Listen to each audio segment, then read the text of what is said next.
4 PM news network में दोस्तों आपका स्वागत है। मैं हूं आपके साथ राशिद ज़हीर। आपके सामने राजनीतिक खबरें बहुत ज़बरदस्त आती हैं और आपको लगता भी है कि भाई इसके अंदर कुछ रोमांच है।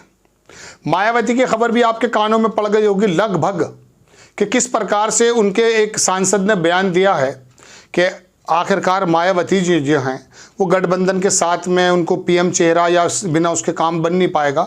मलूक नागर नाम के बिजनौर से सांसद हैं, आपको याद है। उनकी खबर आपके सामने आ गई है। मैं आपको बताने ये लिए हाजिर हुआ कि मायावती यदि गठबंधन में आती हैं तो क्या नुकसान है या नहीं आती तो क्या फ़ायदा है, मतलब इसके बारे में कंपैरिजन तो बनता है। देखिए मायावती, इसमें कोई दो राय नहीं कि पूरे भारत में बहुजन समाज की एक सर्वमान्य नेता, बेपनाह उनकी इज्जत है और कितने भी बुरे हालात हों बहुजन समाज का वोट उन पे चाहे 5% हो या 11%, वो जुड़ा ज़रूर रहता है। मायावती अगर एक्टिवली कभी सड़क पर उतर आए तो यकीन मानिए भारत की राजनीति के हालात बदल जाएं, लेकिन वो काशीराम की तरह सड़कों पर आती नहीं है। और वजह है कि कुछ अलग भी होते हैं, अप एंड डाउन्स भी होते हैं। बहरहाल उन्होंने गठबंधन में आने का फैसला किया नहीं किया, या वो आचार संहिता लगने के बाद आ जाएंगी, ये एक चर्चा का विषय ज़रूर बनता है। लेकिन वो अगर आ गई तो भारतीय जनता पार्टी को क्या नुकसान होने जा रहा है। अगर वो गठबंधन का पार्ट बन जाती हैं तो सबसे पहले आप ये मान लीजिए, और एक्टिवली रोल प्ले करती हैं, दो बातें अलग अलग हैं। एक तो गठबंधन का पार्ट बनना और एक्टिवली रोल प्ले करना, तो उस सूरत में भारतीय जनता पार्टी को झटका ये लगेगा कि कुछ % वोट जो बहुजन समाज का किसी भी वजह से, उसकी बहुत सारी वजह हो सकती हैं, वो जो भारतीय जनता पार्टी की तरफ शिफ्ट हो जाता था मायावती की नीरसता की वजह से, वो नहीं होगा और वो पूरा इकट्ठा होकर के बहुजन समाज पार्टी को चला जाएगा। एक नुकसान तो भारतीय जनता पार्टी को होगा ये। दूसरी बात, मायावती जब अपना सामाजिक समीकरण, जातीय समीकरण बांध करके टिकट देने की ताकत रखती हैं, अगर वो मुस्लिमों को छोड़ दीजिए, अगर वो बनिया, ठाकुर, पंडित इस तरह के टिकट्स वितरण करती हैं ज़्यादा, और वहाँ पर उनका बहुजन समाज तो मिलता ही है, और गठबंधन का अगर हिस्सा हो गए तो बाकी मुस्लिम समाज भी वहीं चला जाएगा। तो वो जो कैंडिडेट है वो अपने बल पर, अगर बनिया समाज का 50,000 वोट या ठाकुर समाज का या पंडित समाज का, जो भी ज़्यादा वोट भारतीय जनता पार्टी के कहे जाते हैं, माने जाते हैं, तो वो भी काटने का अगर वो काम करता है तो भारतीय जनता पार्टी को दूसरा नुकसान होगा ये कि एक तरफ तो यहाँ पर वोट जो है इकट्ठा हो जाएगा और दूसरी तरफ 50,000 या लाख वोट उनका वहाँ से कट जाएगा। ऐसी सूरत में मायावती भारतीय जनता पार्टी के लिए मुश्किलें पैदा कर सकती हैं, लेकिन कुछ फ़ायदे भी हो सकते हैं। फ़ायदे क्या होंगे? 2022 के चुनाव में आपको याद होगा कि मायावती जब लड़ रही थी तो आधे इलेक्शन तक तो वो बोली ही नहीं। जब अमित शाह ने कहा कि नहीं मायावती जी को बोलना चाहिए, तब जाकर के पूरब में जब इलेक्शन शुरू हुआ तब वहाँ पर उन्होंने बोलना शुरू किया, लेकिन तब तक नुकसान पूरा हो चुका था और बहुत बड़ा वोट बहुजन समाज का मायावती जी की चुप्पी की वजह से वो ट्रांसफ़र हो गया था भारतीय जनता पार्टी की तरफ। और बाकी जो गैर जाटव वोट है उस पर तो यकीन मानिएगा भारतीय जनता पार्टी का पूरा, मैं समझ वाल्मीकि मतलब SC समाज में जाटव को छोड़ के जो बाकी वोट है वो सारा वोट तो भारतीय जनता पार्टी के पास ही जाता है। वरना कहते लोग ये हैं कि 21-22% जो है वो SC समाज का वोट, सारा वोट जो है मायावती को नहीं मिलता है। वो सिर्फ जाटव समाज के ही वोट पर अपनी राजनीति करती हैं।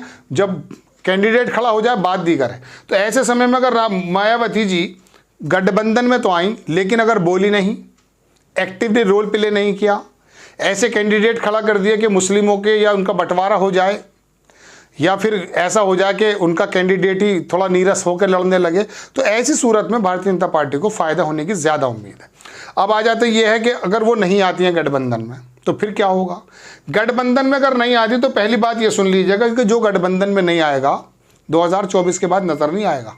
ये भी सुन लीजिएगा, हालात इस प्रकार से हो चुके हैं या हो जाएंगे कि अब इन जो क्षेत्रीय पार्टियां हैं इनका 2024 के बाद अगर मोदी जी आ जाते हैं, ऐसे लोगों का कहना, हमारा कहना नहीं है, कि ये पार्टियों का वजूद ख़त्म हो जाएगा। चूँकि फिर वो जाहिर सी बात है उन्होंने अपनी पार्टी के अंदर जो बड़े बड़े नेता थे उनको साइड कर दिया है। बताइए कोई अंदाज़ा कर सकता है कि 2024 से पहले शिवराज चौहान को वो मुख्यमंत्री ना बनाएं, वसुंधरा को ना बनाएं, लेकिन उन्होंने बोल्ड कदम उठाए। उनके अंदर एक ताकत है, उनके अंदर हिम्मत है। वो बात अलग है कि वो आने वाले वक्त में नुकसान पहुंचेगा नहीं पहुंचेगा, लेकिन फिर भी भारतीय जनता पार्टी इसके बारे में तो जानी जाती है। तो ऐसे समय में अगर मायावती मिसाल के तौर पे नहीं जाती हैं तो उनका भी वजूद बहुत परेशानी में आ जाएगा।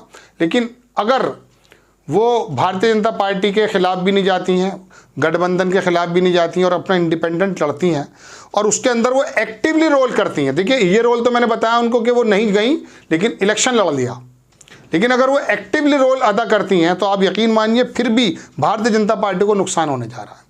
मायावती के बारे में आप सुन लीजिए, अखिलेश यादव जो थोड़ा सोचते हैं, कांग्रेस अखिलेश यादव बार्गेनिंग की अगर हालत में आए तो ऐसे समय में कांग्रेस के हाथ में भी दूसरे बॉल होनी चाहिए ना, तो वो मायावती को अपने करीब लाना इसीलिए चाहते हैं। और मैं आपको एक बात और खबर दे के जा रहा हूँ कि अगर ऐसा हुआ कि अखिलेश यादव ये सोच कर चले कि मैं यहाँ का सरताज हूँ और उत्तर प्रदेश तो मेरी बपोती है, तो ऐसा नहीं है। वोटर किसी की बपोती नहीं होता। वो जब मौका लगता है शीला दीक्षित को छोड़ करके केजरीवाल पे चला जाता है, उसका छोड़ दीजिए, केसीआर को छोड़ के भी कांग्रेस पे आ चुका है, इसका नहीं मालूम कुछ भी। अखिलेश यादव अगर ये सोचकर काम करते हैं तो आप यकीन मानिए अगर मायावती कांग्रेस से जुड़ जाती हैं तो ये जो मुस्लिम समाज वोट पर अखिलेश यादव खेलते हैं ना, वो ऑटोमेटिकली कांग्रेस की वजह से मायावती और कांग्रेस या गठबंधन के साथ आ जाएगा। गठबंधन के साथ मुस्लिम समाज का जाना तय है, क्योंकि जो भारतीय जनता पार्टी को हराता हुआ दिखेगा वहाँ मुस्लिम समाज जाएगा, क्योंकि दीवार से लगा दिया गया। उसको मालूम है कि देश का लोकतंत्र या अपनी बका इस बात में है कि भारतीय जनता पार्टी 2024 में चुनाव में ना आए, तो अब की बार वो ऐसा वोट करने वाला है। और ये वोट तो वैसे भी दर्शकों मैं आपको बताऊं, राम मंदिर सामने रख दिया गया है। एक तरफ वो जो है ना सैम पित्रोदा, उन्होंने कल कहा ना कि एक तरफ तो धर्म की तरफ जाएगा वोट या दूसरी तरफ जो है सेकुलर वोट जाएगा, ये बिल्कुल सही बात है।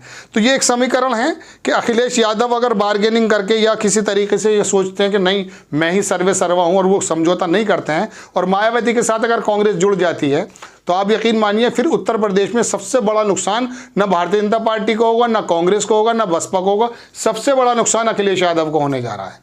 चूंकि अखिलेश यादव 7% वोट पर क्या करेंगे, यादव समाज इतना है, वो भी ज़्यादा नहीं देता है उनको।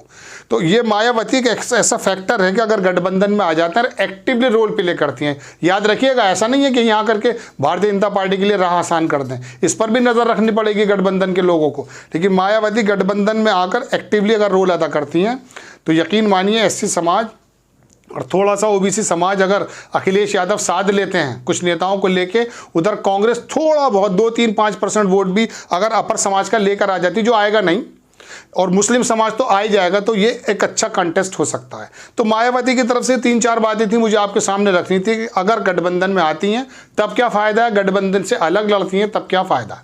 आपको खबर कैसी लगी अपनी राय कमेंट्स बॉक्स में ज़रूर दीजिएगा। चैनल को सब्सक्राइब कीजिएगा, शेयर कीजिएगा। नेक्स्ट टाइम मैं किसी खबर के साथ आता हूँ। जय हिंद।